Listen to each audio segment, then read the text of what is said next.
Michael Caine has lived the kind of life that most people only dream about. And at 93 years old, he still hasn't run out of stories to tell. What makes him truly special isn't just the career, the knighthood, or the decades of iconic films. It's the fact that he has never once lost his sense of humor about any of it. He'll be the first to admit his reasons for becoming an actor were far from noble.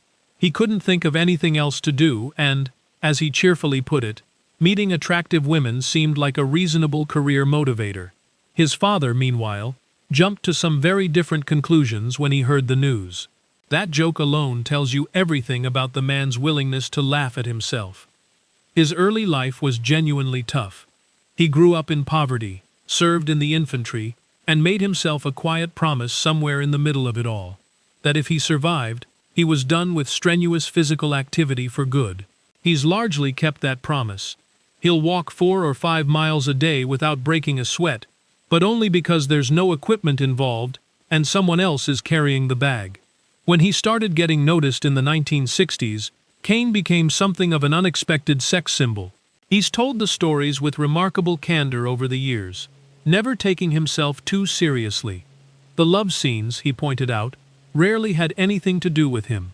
And as for paying for company, his ego simply wouldn't allow it.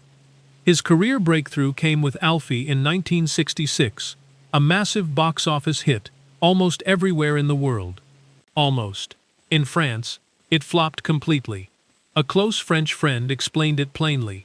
No Frenchman could suspend disbelief long enough to accept that an Englishman had successfully charmed 10 women. Caine tells that story like someone who has made peace with the verdict. Getting cast wasn't always a glamorous process either. One director tracked him down at a neighboring hotel bar. Another offered him a villa in the south of France next door to 2 of his best friends, and casually mentioned a script would follow. Caine's internal response was essentially, "Don't bother, I'm already in." Then there's the navigation system. His voice has been used on GPS devices, and he's delighted by the absurdity of it. Somewhere out there, drivers are being directed through roundabouts by a man who once got into a film purely because of proximity to Roger Moore. He's been married to Shakira Caine since 1973, a woman he first spotted in a television commercial and decided, immediately and without question, was the person he was going to marry. Over 50 years later, that instinct has held up rather well. Getting older hasn't rattled him much either.